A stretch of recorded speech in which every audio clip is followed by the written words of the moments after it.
Iran claims it hit one of the most secretive underground facilities in Israel, a wartime bunker beneath the military headquarters in central Tel Aviv, the same compound where someone like Netanyahu would be taken to ride out a war. In response, Israeli authorities sealed the area, blocked the cameras, and refused to make a comment. That bunker is real. It was built with American money, American engineers, and enough electromagnetic shielding to keep operating if everything above ground goes dark.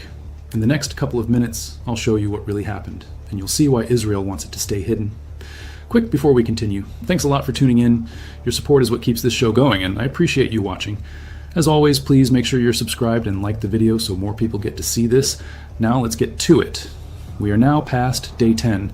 Over 500 missiles and 2,000 drones have been launched, and the IRGC has been naming its targets publicly. They listed 27 U.S. bases. They listed Ben Gurion Airport. They claimed they knocked out 7 American and Israeli radar systems. But the target that matters most is the one sitting at the center of Tel Aviv, the military headquarters at HaKirya. Because what sits beneath that compound is what this entire story is really about. Most people think Israel's military headquarters is a conventional above-ground compound with some reinforced shelters below it. In reality, the HaKirya district conceals a layered network of underground command bunkers that Israel has been constructing and expanding for decades. There are at least 2 confirmed installations you should understand. The first is designated Site 81, which sits somewhere beneath the center of Tel Aviv. According to reports, this site is a roughly 6,000 square meter electromagnetically shielded intelligence center. It was designed to survive electronic warfare attacks and maintain communications, even if everything above ground goes dark. The second installation is called the Fortress of Zion. This is a newer, deeper Israeli military command post built directly beneath the headquarters in central Tel Aviv.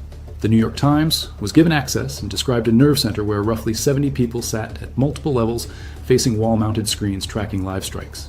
During active conflict, thousands of soldiers work there around the clock. This is what the IRGC is talking about when it references underground command infrastructure in Tel Aviv. This is what Iranian missiles have been aimed at.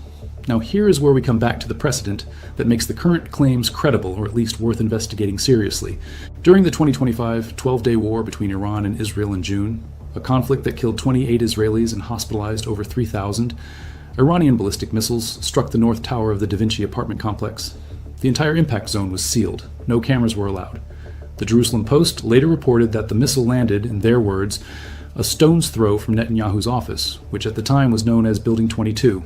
Weeks after that war ended, the Prime Minister's office began undergoing renovations. The rumor, which has never been confirmed or denied by Israeli officials, is that the building sustained damage in the strike.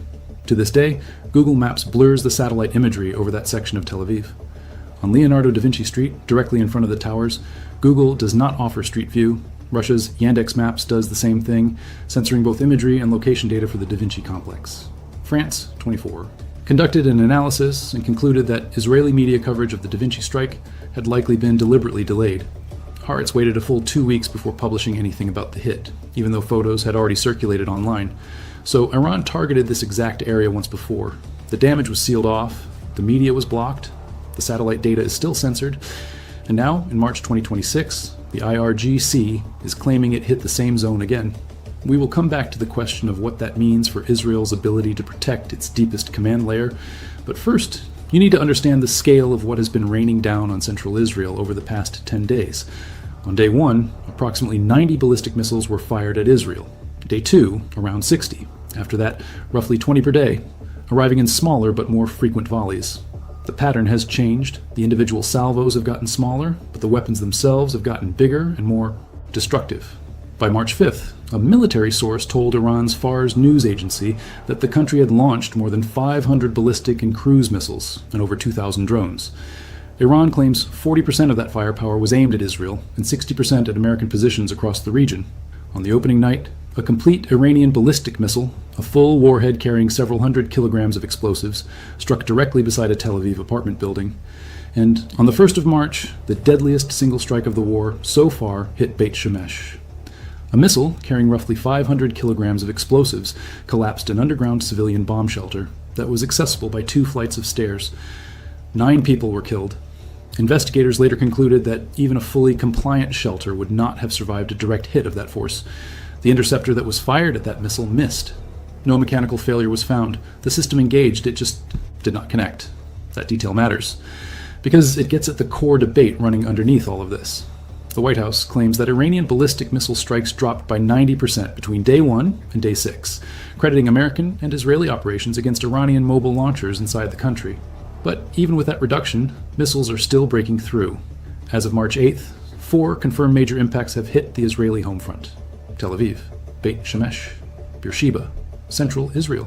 Since the war began, 1,619 Israelis have been hospitalized. 87 remain in hospital beds. 4 are in critical condition. 10 Israeli civilians have been killed. Most people assume Israel's multi-layered air defense network is functioning at near total effectiveness. In reality, the fact that a Khorramshahr 4 cluster warhead can land in central Tel Aviv and scatter submunitions across a 5-mile radius tells a very different operational story. That missile, also designated K-Bar, is the most destructive confirmed weapon in Iran's ballistic inventory. It was first revealed in May 2023. It flies roughly 2,000 kilometers. It carries a warhead of approximately 1,500 kilograms, and its cluster configuration opens at about 7 kilometers altitude, releasing around 20 individual submunitions, each carrying about 2.5 kilograms of explosive, across a massive dispersal zone. And that dispersal pattern is what transforms a single missile from a pinpoint threat into an area saturation weapon.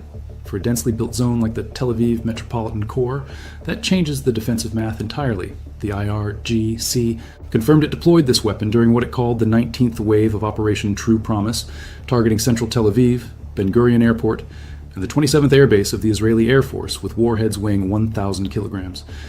Israel disputed most of this, insisting its defenses intercepted every overnight missile, though it did acknowledge one morning strike that hit open ground in a central town. Firefighters responded to 2 main impact zones in central Israel where cluster munitions had scattered. A first responder described finding a man in his 40s lying on the grass with a severe shrapnel wound. This is the weapon that makes underground bunker targeting relevant. A conventional warhead needs a direct hit to threaten a buried facility. A cluster warhead turns the entire surface above that facility into a kill zone, shredding ventilation systems, communications arrays, and access points. And if those submunitions are landing within the HaKirya footprint, the question is no longer whether they reached the neighborhood, it is whether they reached the depth. Now, towards the end here, I want to show you the mirror image that both governments are pretending does not exist.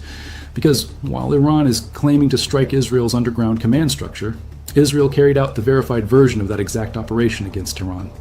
On March 6, approximately 50 Israeli Air Force fighter jets dropped around 100 bombs on the underground bunker of Ali Khamenei beneath the leadership compound in central Tehran. The IDF announced total destruction of the facility. The bunker extended beneath multiple city streets and contained meeting rooms, entry points, and command chambers used by senior Iranian officials, even after Khamenei's assassination on the first day of the war. Israel's Unit 8200 and Unit 9900, its signals and visual intelligence branches, spent years mapping every corridor of that facility before the strike was ordered. The footage was released publicly. The confirmation was explicit. Iran has produced no equivalent evidence for its claimed strike on Israeli underground infrastructure. But the absence of proof is not the same as the absence of an event, not when the impact area was sealed, not when the satellite imagery is still blurred, not when the same location was struck in June 2025 and the media was physically prevented from documenting it. Both governments are engaged in the same operation, hunting the other side's buried command architecture. One side showed its hand, the other sealed the evidence. The broader math of this conflict keeps accelerating. Crude oil has crossed $115 a barrel, a direct consequence of disrupted shipping through the Strait of Hormuz and damaged Gulf state energy infrastructure. More than 1,300 Iranian civilians are confirmed dead, including 194 children, according to the human rights activists' news agency. 7 American service members have been killed across the Middle East. The United States has sunk more than 30 Iranian naval vessels, declaring Iran's Navy combat ineffective. The White House says it needs 4 to 6 weeks to accomplish its stated objectives. Hezbollah has opened fire from Lebanon, launching barrages at Israeli territory and clashing with Israeli ground forces near the border town of Ataron. The Islamic resistance in Iraq has joined the offensive with its own drone and missile strikes. And on March 8, 2026, Iran installed Mojtaba Khamenei, the dead supreme leader's own son, as his replacement. The IRGC and Iran's entire senior leadership immediately pledged allegiance to him. That last detail is not a footnote. It is the variable that determines whether Iran's missile campaign can sustain coherence under fire. Iran just handed wartime command to a man who has never held public office or a formal military title. He inherits a war his father did not start, and a military apparatus that has already burned through a significant share of its ballistic stockpile. Israeli intelligence estimates suggest more than 3,000 Iranian military personnel have been killed since the opening strikes. Whether Mojtaba Khamenei can maintain targeting discipline, logistical rhythm, and strategic direction under sustained American and Israeli bombardment is the open question that every defense ministry on earth is watching right now. The sealed streets, the censored maps, the media blackouts, and a second straight war with Iranian missiles landing within the footprint of the most classified command facility in the country all point in one direction. Neither side has defined what the end of this war looks like. Neither side can verify what the other side is hiding beneath the rubble. And with Mojtaba Khamenei now holding the codes, the question is no longer whether this escalates. It is whether anyone left in either capital has a plan for what comes after it does. Thanks a lot for watching. I really appreciate your support. Join the discussion in the comments below. Let me know your thoughts. Who do you think is winning the war? Do you think the war is getting out of hand? Let me know. And please subscribe and like the video if you want to stay updated. And click the video on the screen to see another. I'll see you soon.